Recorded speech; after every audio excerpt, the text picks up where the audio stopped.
He tried everything to get rich and nothing worked.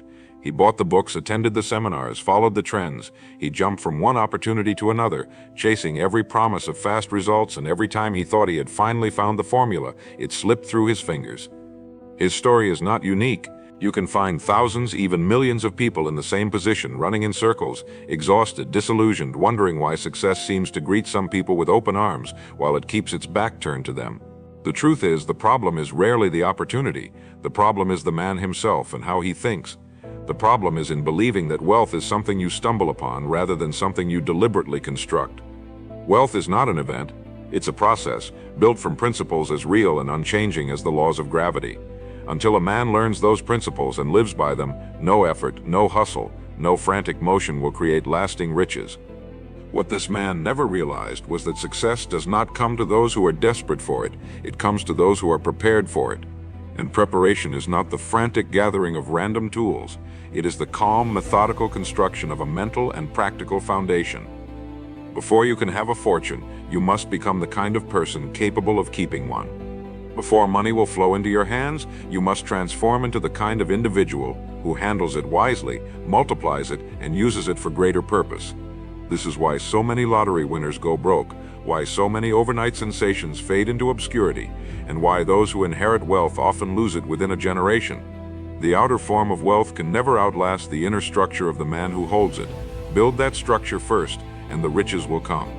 Chase the riches without building it, and they will slip away as quickly as they arrived. The first lesson he needed to learn was this: money is not the cause of wealth, it is the effect. The cause of wealth is value, and value comes from service. Every dollar you earn represents a measure of service rendered to another person. The man who focuses solely on getting money without thinking of the value he is creating is like a farmer who stares at the empty field demanding a harvest without ever planting a seed. And if that sounds absurd, it's because it is. Yet this is how most people operate. They look for a way to take before they have given. They search for a shortcut that bypasses the sowing season, and when nothing comes up, they curse the soil, the weather, or their bad luck. But the truth remains, life pays in proportion to the service you give. The most direct path to wealth is to find a way to serve more people, more effectively, with more value than you ever have before. Another truth he overlooked was that riches are not created in chaos. They are created in order. A man's outer world is a direct reflection of his inner world. If his thoughts are scattered, his actions will be scattered. If his days are unplanned, his results will be unpredictable. This is why discipline is the silent partner of every wealthy man. It's not glamorous, it doesn't make headlines, but it makes fortunes. Discipline is the framework that keeps you moving in the right direction long after the excitement fades. Without it, you will drift into distraction, and distraction is the graveyard of wealth. The man who truly wants to be rich learns to organize his thoughts, his time, and his environment to support his goals. He eliminates what does not serve him and reinforces what does. In doing so, he creates conditions where success becomes inevitable, not because of luck, but because of structure. Patience was another virtue he never mastered. He wanted results yesterday, and in his rush he destroyed his own progress. Wealth is like a tree. It grows slowly, invisibly at first, putting down roots before showing leaves. If you dig it up every week to check its growth, you will kill it. The wealthy understand this. They invest in processes and systems that may take years to mature because they know that lasting wealth is a long game. The impatient man falls for every new scheme, constantly uprooting himself, never staying in one place long enough to benefit from compounding. Patience is not passive, it's active faith in the process. It's the quiet confidence that your daily discipline, applied over time, will bear fruit in the right season. Without it, even the most promising opportunities will be wasted. Then there is the matter of belief. A man cannot earn more than he believes he deserves. If he secretly sees himself as unworthy of wealth, he will sabotage it. He will make poor decisions, avoid responsibility, or spend recklessly to get rid of it. This is why so much of wealth building is internal. You must raise your self-image to match the level of success you seek. You must see yourself as the kind of person who earns, keeps, and grows money responsibly. This is not arrogance, it's alignment. The man who sees himself as capable, disciplined, and worthy will act in ways that confirm that belief, and those actions will create results that reinforce it. The cycle builds upward, just as the opposite builds downward. If you want to know what a man believes about himself, look at his bank account and his calendar. They reveal the truth. And finally, he failed because he never chose one path and mastered it.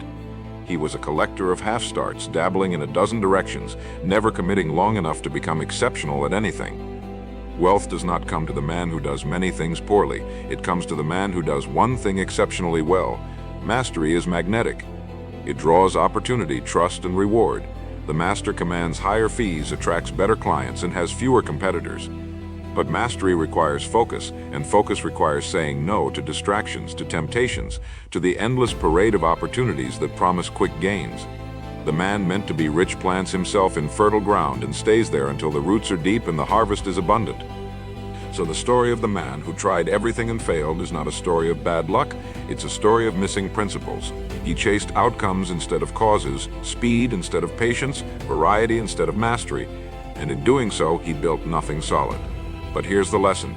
He could start again today armed with the truth, and everything could change, because the principles that create wealth never change. They are waiting for the man who is ready to live by them, and when he does, the question will no longer be whether he can get rich. The only question will be how far he is willing to go. When a man fails repeatedly in his quest for wealth, the tendency is to blame the vehicles he chose rather than the driver he is. He will say the business model was flawed, the market was unfair, the timing was wrong. But if we look deeper, we often find that his failures have less to do with what he attempted and more to do with how he approached it. Wealth is not a product of perfect timing, it is a product of prepared character.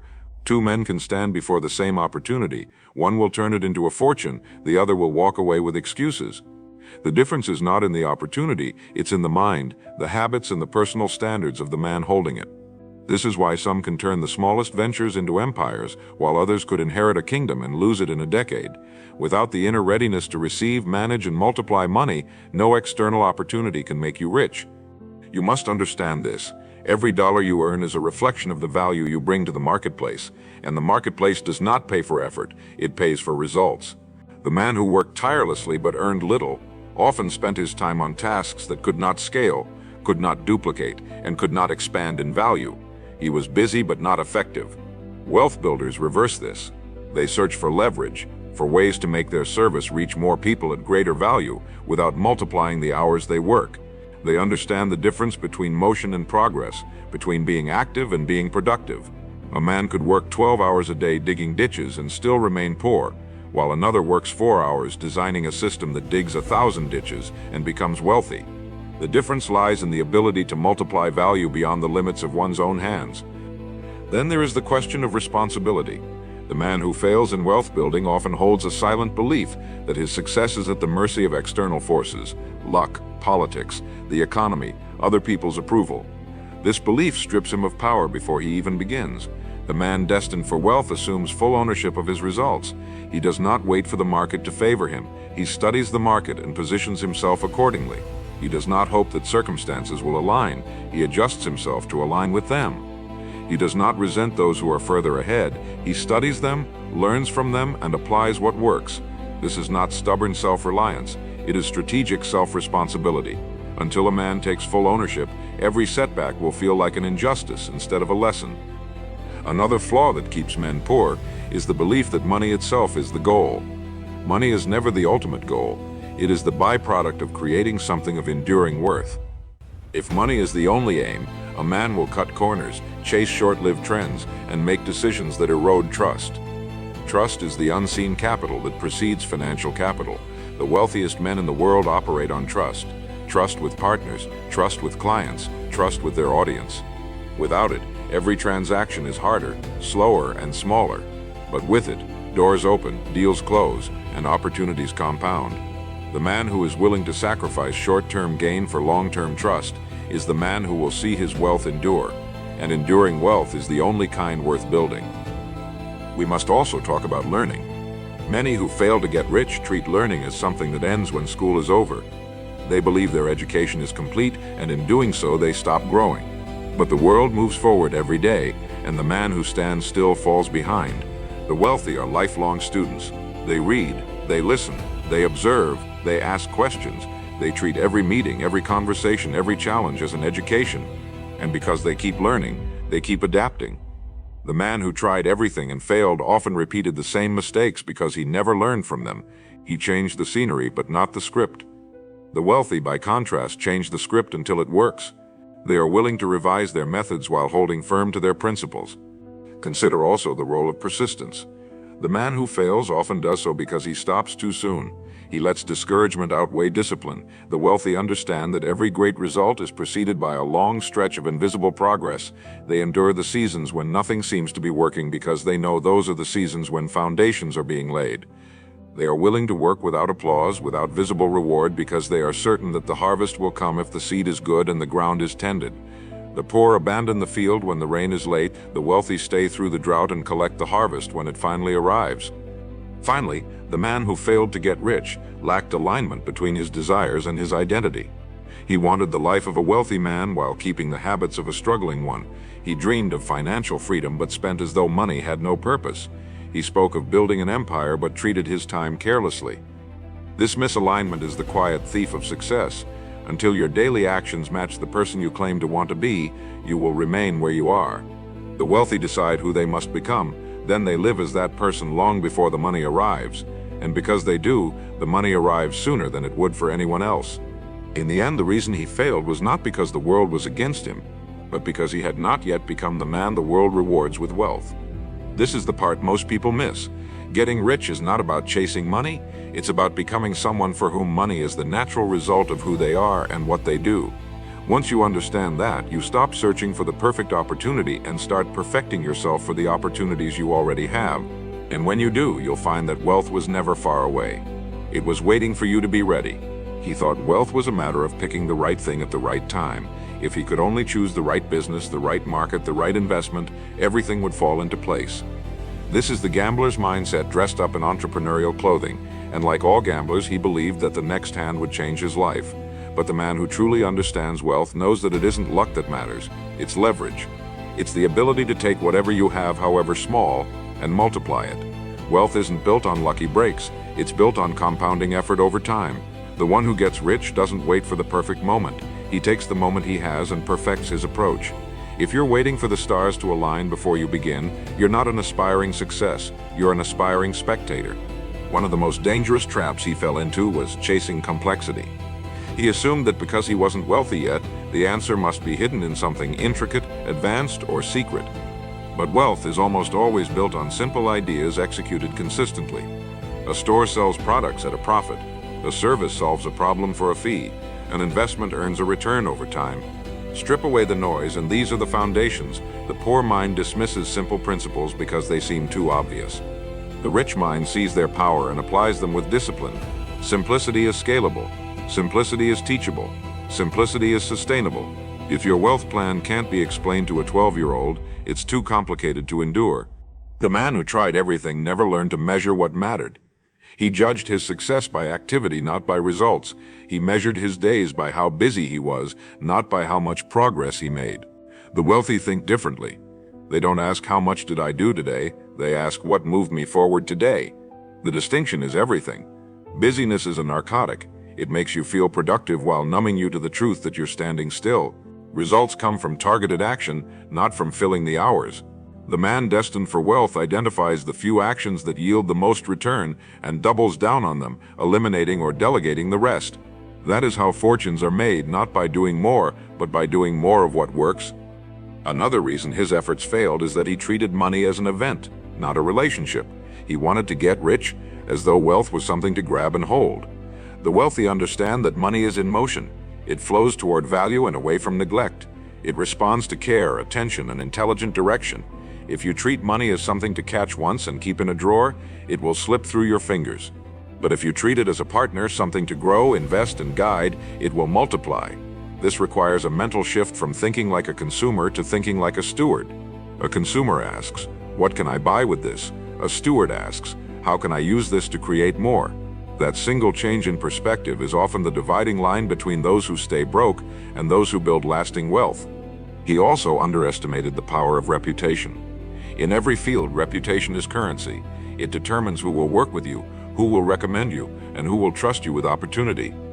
The man who switches pursuits constantly, overpromises, and underdelivers damages his own name, and once that trust is gone, every transaction becomes harder. The wealthy protect their reputation as fiercely as their bank account. They understand that one careless act can cost years of credibility. and that credibility is what allows deals to happen quickly, easily, and profitably. If you want to get rich, build a reputation for doing exactly what you say you will do every time. Over time, that reputation becomes a magnet for wealth. A further mistake was his refusal to specialize. He wanted to be good at everything and ended up exceptional at nothing. But the economy does not reward the average, it rewards the rare. Specialists command attention, trust, and higher compensation. The specialist can solve problems faster and with greater skill than anyone else in their field, and that creates value people will pay for without hesitation. The wealthy choose their lane and deepen their expertise until they are undeniable in it. They know that mastery creates demand, and demand creates wealth. The man who spreads himself too thin never builds enough momentum in any one area to achieve breakthrough results. And perhaps the most telling error of all was his inability to endure boredom. He expected wealth building to feel exciting, dramatic, and constantly new.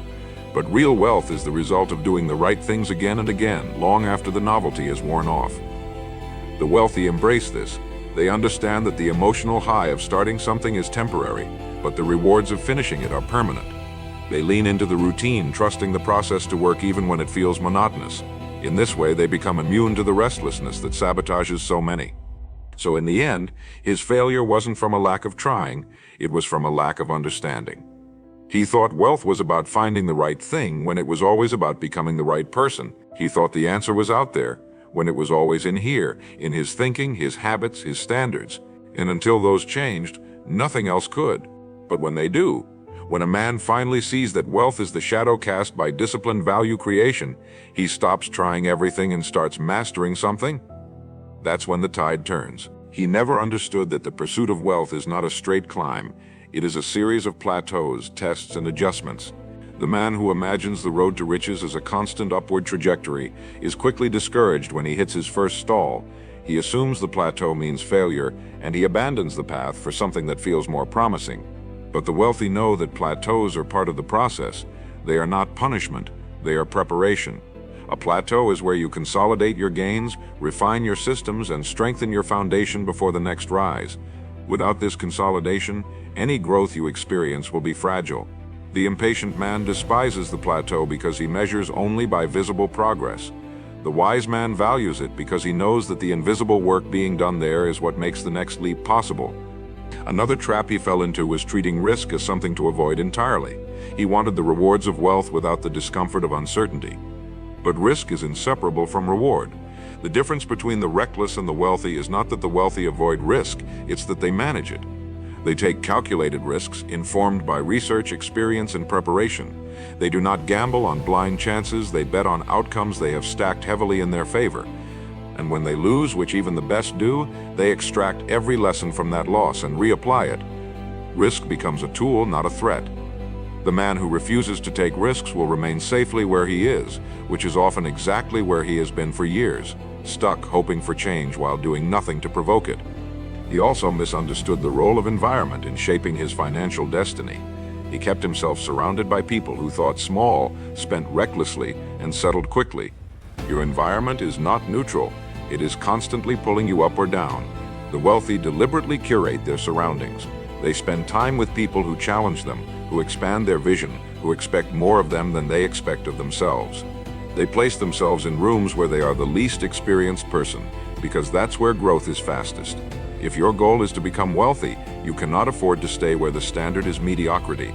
The pull of your environment is stronger than the push of your ambition. He made another mistake common to those who struggle. He confused activity with progress and speed with direction. He thought moving fast meant moving forward. But speed without alignment just takes you further in the wrong direction. The wealthy value direction first, then speed. They invest time in clarifying their destination, mapping their route, and setting milestones. Then they move with urgency. A man who sprints without a map may cover more ground, but he will also tire faster and end up lost. The wealthy move deliberately, measuring each step against the vision they've set. They are not afraid to slow down if it means staying on course, because they know that consistency in the right direction always outperforms frantic motion in the wrong one. A further error was his inability to focus deeply on one venture long enough for it to mature.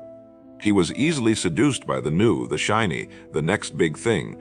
Every time his attention shifted, he reset the clock on his progress. Wealth is the result of sustained focus over time. The more you interrupt that focus, the longer the timeline becomes. The wealthy resist distraction not because they are immune to it, but because they have learned its cost. They know that attention is their most valuable resource, and they guard it with discipline. They finish what they start, and in doing so they compound their efforts in ways that scattered energy never can. Then there was his relationship with failure. He treated failure as a verdict instead of feedback. He saw it as proof that he was not capable rather than proof that he was in motion. The wealthy do not fear failure because they have reframed it. Failure is simply information. It tells you what doesn't work so you can find what does. Every successful person you admire has a long trail of failures behind them, not in spite of their success, but because of it. Failure is the tuition you pay for mastery. The man who avoids it avoids learning, and the man who avoids learning avoids growth. The wealthy embrace failure as a necessary part of the price of admission. Lastly, he underestimated the compounding power of small, disciplined actions. He thought wealth required huge breakthroughs, massive deals, or life-changing windfalls. But the truth is, most fortunes are built quietly, brick by brick, over years of consistent, intelligent effort. Daily habits, saving a percentage of income, reinvesting profits, improving skills, look insignificant in the moment, but their effect over time is staggering. The wealthy trust the process enough to keep at it even when the results are not immediate. The man who demands instant proof abandons the process before the rewards appear.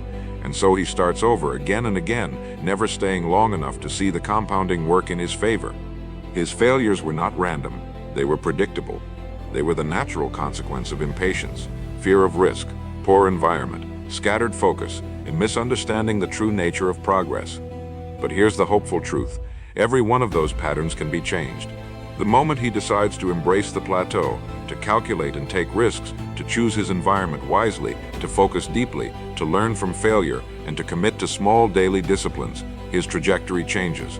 And wealth, which once seemed distant and mysterious, becomes a matter of time and application. One of the most damaging beliefs he carried was the idea that wealth was somehow reserved for a select few, that there was an invisible barrier between himself and the people who had already achieved it. He looked at wealthy individuals as though they belonged to another world, born with advantages or access he could never hope to gain. But the truth, which he never fully grasped, is that wealth is not a membership. It's a skill set. It is learned, practiced, refined. Every wealthy person began with a decision, and that decision was followed by a commitment to acquire the knowledge, habits, and mindset that money respects. The barrier he imagined was never real. The only barrier was his unwillingness to commit himself to mastery over the long term. The wealthy do not wait for permission to join the ranks. They build themselves into the kind of people who naturally belong there. He also made the mistake of thinking money would solve all his problems and make him a different person. He imagined that wealth would erase his flaws, improve his discipline, and give him purpose. But money is an amplifier, not a savior. It makes you more of what you already are. If you are careless without money, you will be more careless with it. If you are undisciplined in poverty, you will be undisciplined in abundance. The man who builds wealth successfully does so by becoming a better version of himself first, so that when the money arrives, it has a stable foundation to rest upon. Wealth without character is short-lived. Character without wealth is still valuable, but when combined, they form something enduring and powerful. He wanted the reward without the refinement, and that is why every gain slipped through his fingers. Another error was his refusal to take full responsibility for his financial education. He relied on tips, hearsay, and the opinions of others, often people who were no more qualified than he was. He would start ventures based on enthusiasm alone, without studying the market, the numbers, or the long-term viability of the idea. The wealthy treat financial knowledge like a lifelong curriculum. They study the language of money, the mechanics of investment, the principles of negotiation. They learn to read financial statements, to understand risk, to identify trends before they become obvious. This ongoing education doesn't just protect their wealth, it multiplies it. The man who avoids learning because it is tedious or uncomfortable guarantees his dependence on luck, and luck is a fragile foundation for anything. He underestimated the value of consistency in relationships. In his chase for wealth, he treated people as transactions, only engaging when there was an immediate gain to be made. But wealth moves at the speed of trust, and trust is built over time through reliability, respect, and mutual benefit. The wealthy cultivate relationships long before they need them, understanding that the greatest opportunities often come from people who have quietly observed your integrity over the years. They show up for others without an agenda, knowing that value given freely tends to return multiplied. By neglecting relationships in pursuit of short-term gain, he shut himself out of networks that could have changed his life. He also fell victim to the myth that hard work alone guarantees wealth. He worked tirelessly, often harder than the wealthy people he envied, yet saw little progress. That's because hard work in the wrong direction is just efficient failure. The wealthy combine effort with leverage systems, tools, people, and strategies that multiply results. They are not just working, they are building structures that continue to produce even when they are not present. This is why they can step away from their businesses without the income stopping. The man who insists on doing everything himself will always be limited by his own time and energy. Wealth requires the humility to delegate, to collaborate, and to allow others to contribute to the vision. Perhaps his greatest blind spot was his relationship with time. He saw it as something to spend rather than something to invest. He filled his days reactively, allowing other people's demands and distractions to dictate his priorities. The wealthy treat time as their most valuable asset. They guard it, plan it, and allocate it toward activities that compound in value. They are not busy for the sake of being busy. They are intentional. Every hour has a purpose, and that purpose is tied to the long-term vision. Until a man learns to manage his time with the same seriousness that he manages his money, he will always be at the mercy of both. And then there was his habit of constantly starting over. Every time he encountered resistance, he would abandon his path and begin something new, convincing himself that the next thing would be easier. The wealthy resist this temptation. They understand that the initial excitement of a new venture is not proof of its potential, and that the early challenges are not signs to quit. They are part of the price of admission. By sticking with their chosen path long enough to master it, they create momentum that compounds over time. Every restart resets that momentum to zero. He lived in a cycle of perpetual beginnings, never staying long enough to see the full harvest of his work. The reality is that everything that kept him from wealth was within his control. His mindset, his education, his use of time, his treatment of people, his approach to risk, his tolerance for discomfort, these were choices, not fate, and if a man can choose poorly, he can also choose well. The moment he replaces blame with responsibility, fantasy with discipline, and motion with direction, the story changes. Wealth will not arrive overnight, but it will arrive inevitably because the principles that create it never fail those who live by them. The question was never whether he could get rich, the question was whether he would become the man who does. He believed that opportunity was something you stumbled upon by chance, that one lucky meeting or one sudden discovery would change everything. And because of this belief, he spent years in a kind of passive searching, scanning the horizon for the moment that would finally deliver him. But wealth is rarely the result of one defining moment. It is the result of hundreds, sometimes thousands, of small decisions consistently made in alignment with a clear vision. The wealthy don't wait for opportunity to knock. They build the doors, the walls, and the house it walks into.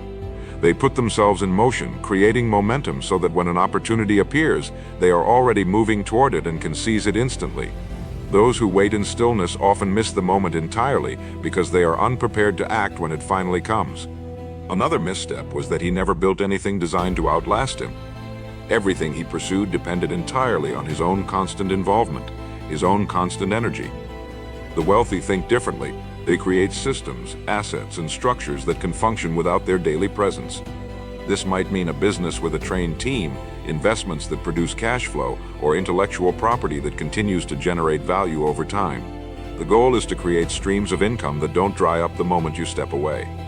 A man who must constantly trade his time for money is trapped in a fragile position, no matter how high his income may be.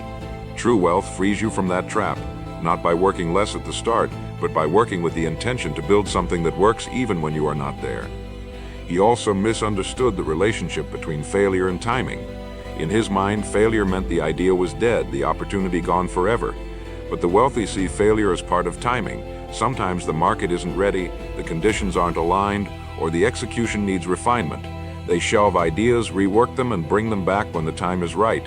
They don't confuse a temporary setback with a permanent ending. The man who cannot revisit and refine an idea will discard potential gold simply because it didn't shine the first time. Timing is not about luck, it's about recognizing when conditions match preparation and having the discipline to wait or the courage to move. Then there was his approach to value. He thought of value in terms of what he could get for the lowest possible effort or cost. The wealthy think in terms of increasing value relentlessly. They ask, how can I make this better, faster, more reliable, more desirable? They understand that money is simply the shadow cast by value. The larger the value, the larger the shadow. And because they focus on value first, the income follows naturally. The man who tries to extract maximum profit from minimum value will see his results decay over time, because value is the only thing that makes wealth sustainable. He also overlooked the discipline of financial stewardship. Earning money is only half the battle. Keeping it and growing it is the other half. Many who finally manage to increase their income quickly lose it because they lack the habits that preserve wealth. The wealthy allocate their income with precision. They invest a portion, they reserve a portion, and they spend with intentionality. They avoid the trap of lifestyle inflation, where every increase in income is immediately matched by an increase in expenses. They understand that wealth is measured not by what you earn, but by what you keep and multiply. Without stewardship, every gain is temporary. There was also his tendency to work in isolation, thinking that he had to prove himself entirely on his own. The wealthy understand the multiplier effect of partnerships and collaboration. They surround themselves with people who complement their skills, fill their knowledge gaps, and expand their reach. They understand that a strong network doesn't just provide opportunities, it magnifies them. Isolation limits your perspective, your resources, and your potential. Collaboration, when chosen wisely, multiplies all three. The man who refuses to build relationships and alliances will always face a ceiling on his growth, no matter how hard he works. And perhaps one of his most limiting beliefs was that discipline was about restriction, about denying himself joy and freedom. The wealthy see discipline as the highest form of freedom. It is the structure that allows them to do what they want when they want, because their responsibilities are handled and their systems are intact. Discipline is not a cage, it's the key to the gate. Without it, chaos creeps in, and chaos consumes both wealth and peace of mind. The man who sees discipline as a burden will always fight against it, and in doing so will fight against the very thing that could liberate him. In the end, what kept him from wealth was not the absence of opportunity, but the absence of preparation for opportunity. He never built the habits, systems, and mindset that allow wealth to take root and grow. He chased events instead of building processes. He looked for a single breakthrough instead of stacking small, deliberate wins. The wealthy know that their fortunes are not built in a day, but daily. And once you understand that, you stop asking when wealth will arrive and start focusing entirely on becoming the person who will never lose it once it does. He kept thinking that the secret to getting rich was hidden somewhere outside himself, buried in some book he hadn't read yet, locked in some insider conversation he hadn't been invited to, or waiting in the hands of someone who might one day take him under their wing.